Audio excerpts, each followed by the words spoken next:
Eta ongi etorri gaurko prentsa aurrekora. Gobernu Kontseiluan hartutako erabakien berri emango dizuet. Bi gai dira gaurkoan azpimarratu nahi ditugunak. Alde batetik funtzionario berrien hainbat izendapen eta beste alde batetik helduain egingo dugun eskuhartze berri bat errepideen departamentuaren aldetik. Lehenengo gaiari helduz eta funtzionarioen izendapenei dagokienez, Gipuzkoako Foru Aldundiak 56 funtzionario berri izendatu ditu gaurkoan Gobernu Kontseiluan, behin betirako funtzionario izango direnak, karrerako funtzionario, horiek 2019ko irailean abian jarri genuen ope baten ondorioz izendatuak izan dira. 2019ko irailaren 3an onartu zuen Gobernu Kontseiluak EPEA martxan jartzea, abian jartzea, ondoren COVID-aren eragina izan genuen noski, baina edozein kasutan aurrera jarraitzeko aukera izan genuen, eutsi egin genion horri. 2022ko ekainaren 11an izendatu genituen lehenengo aldiz funtzionario gisa, praktikaldi hori arrakastaz gainditu dute eta beraz 56 funtzionario horiek karrerako funtzionario izango dira otsailaren 1 aurrera.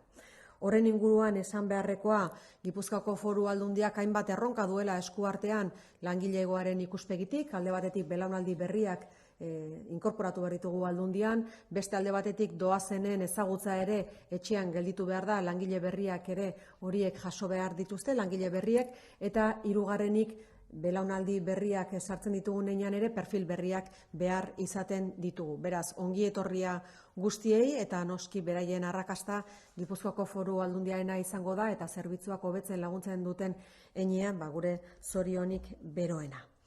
Zehaztasunetan sartuko naiz, soilik aipatzeko ze departamentu horretan ze eginkizun izango duten 56 langile hauek, 27 izango dira goi mailako teknikari ogasun departamentuan, 18 erdi mailako teknikari ogasun departamentuan eta 11 zerga agente izango dira.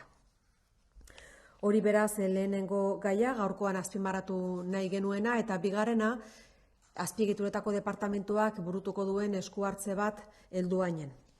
Han egingo dugun lana txikia da, baina garrantzi handikoa, izan ere Gipuzkoa 21-30 errepidean Tolosatik Leitzara doan errepide horretan, bide segurtasuna hobetzeko proiektu bat abian jarriko dugu, lizitazioa da onartu duguna, proiektua da onartu duguna, eta aurrekontua 127.000 eurokoa du. EPEA, obra planean aurreikusten dena, 12 astekoa da. Aipatzen dizuen bezala garrantzia handiko proiektua da, helduainentzat, izan ere hor hobekuntza nabarmena izango du. Hor dagoen errepide horretan dagoen bihurguneak, alegia errebueltak, radio txikia du eta aldi berean estua da. Eta horrek zailtasuna handiak sortzen dizkie ibilgailu astunei, bata bestearekin gurutzatzen direnean bi noranzkotan. Eta bestetik bertan dagoen autobus geltokiak, udaletxe parean dagoen autobus geltokiak ez dauka biztanleak ostatu hartzeko lekurik. Alegia ez dago lekurik bertan zai egoteko. Eta segurtasun ikuspegitik egiten dugun ekarpena beraz importantea izango da. Zein izango da hobekuntza proiektua? Alde batetik erradioa errebueltarena 13,5 metrotik 15 metrora pasako da, eta bestetik autobus geltoki berriak 15,5 metroko luzera izango du eta 2 metro zabal plataforma bat egingo da bertan. Beraz, erabiltzaileentzat noski hobekuntza nabarmena zentzu honetan. Udaletxetik autobus geltokiraino ere zebrabide bat eraikiko da eta abiadura muga 50 kilometrotik 30 kilometrora pasako da. Beraz, abiadura jaitsi egin beharko dute eta hor eragin positiboa izango du noski herriko biztanleengan.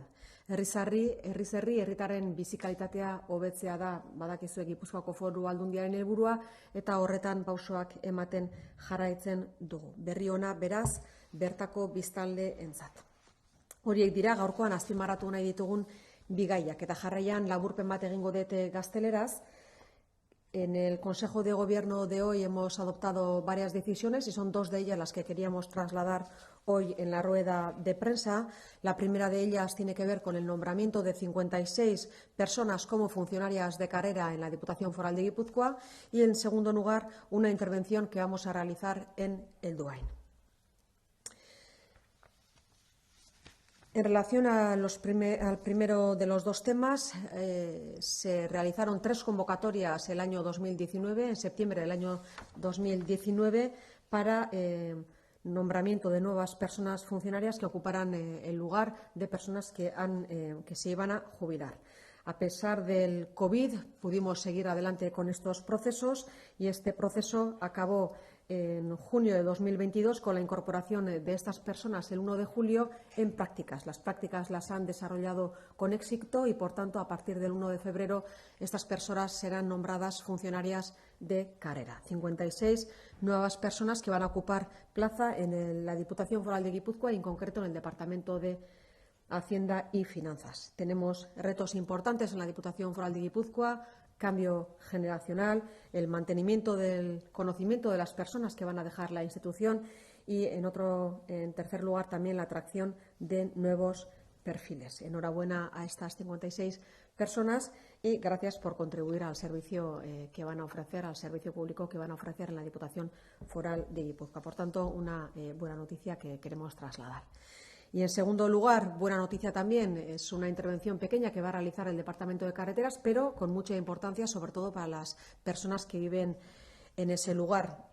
En la carretera Guipúzcoa 2130 de Tolosa a Leitza vamos a realizar una intervención en dos aspectos. Por una parte, la curva que está situada en el punto kilométrico 8 de esa travesía tiene un radio pequeño y es muy estrecha, y por otra parte la parada de autobús que hay dirección a Tolosa enfrente del ayuntamiento no dispone de espacio para alojar a las personas que esperan al autobús. Las intervenciones que vamos a realizar van a ser dos. En primer lugar, en cuanto a la curva, va a pasar de 13,5 a 15 metros de ancho, por tanto los camiones, los vehículos pesados van a poder circular con mayor tranquilidad. Y, por otra parte, en cuanto a la parada del autobús, vamos a realizar una plataforma formada por una acera de 15,5 metros de largo y 2 metros de ancho que permitirá alojar a las personas que esperan al autobús. Y, por otra parte, también un paso de cebra con la bajada de la velocidad, que va a pasar de 50 km por hora a 30 km por hora. Esta intervención repercutirá, evidentemente, de manera positiva en la ciudadanía del municipio, que es el objetivo de la Diputación Foral de Guipúzcoa, evidentemente, en todos los municipios del territorio. Estos son los dos temas que queríamos comunicar en el día de hoy. Si tuvieran alguna pregunta que formular, erantzuteko prest naukazue. Bai, Zer Irratiak galdetzen du WhatsApp bidez: ha comenzado hoy el juicio contra Iñaki Badiola por injurias, entre otros, al diputado general y otros cargos forales. ¿Qué espera la Diputación de ese proceso? Gipuzkoako Foru Aldundiak horrelako prozesu batean hartzen duen erabakia auziperatzeko Badiola jauna kasu honetan da inondik inora ezin dalako onartu pertsona batek beste batzuen kontra edozer gauza esatea. Alegia, hemen dana ez da libre, eta injuriak kasu honetan azpimarratzen ditugunean da horiek sekulako kaltea egiten dietelako pertsonei alde batetik, diputatu nagusiari eta Gipuzkoako Foru Aldundian funtzionario dien hainbat eta hainbat pertsonari haien izen ona defendatu beharrean gaude, eta aldi berean erakundearena ere. Beraz, pertsona guztien izen ona babestu beharreko kontu bat denean, hori epaitegietara eramatea erabaki genuen. Dana ez dalako libre, eta pertsonen izen ona ere babestu beharrean gaudelako, eta baita Gipuzkoako Foru Aldundiarena ere. Espero deguna da, hain zuzen ere, izen on hori berriro ere garbitzea. Badiola jauna gure ustez hori egin zuen, bidegabe, eta beraz gure babesa adierazi nahi diegu noski diputatu nagusiari eta aldi berean Gipuzkoako Foru Aldundiko hainbat funtzionariori, kasu honetan beraien izen ona kaltetu zuelakoan Badiola jaunak. En relación al juicio que ha empezado hoy en contra del señor Badiola, la Diputación Foral de Guipúzcoa, cuando emprende acciones legales, es precisamente porque consideramos que se ha dañado el buen nombre tanto del diputado general como de personas funcionarias de la Diputación Foral de Guipúzcoa.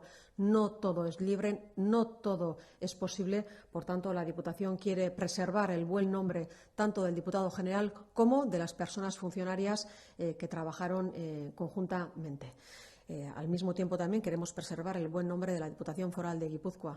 Lo que queremos es, con este juicio, restablecer el buen nombre de estas personas a las que el señor Badiola atacó, presuntamente, por eso lo llevamos a juicio y, por tanto, queremos que sea también un ejemplo a seguir, porque cualquier cosa no es libre y en eso hemos insistido en muchas ocasiones, tanto para bien como para mal. Beste galderaren bat, ez dago, beraz, honekin bukatuko genuke gaurkoan. Eskerrik asko guztioi eta egun ona izan dezazuela.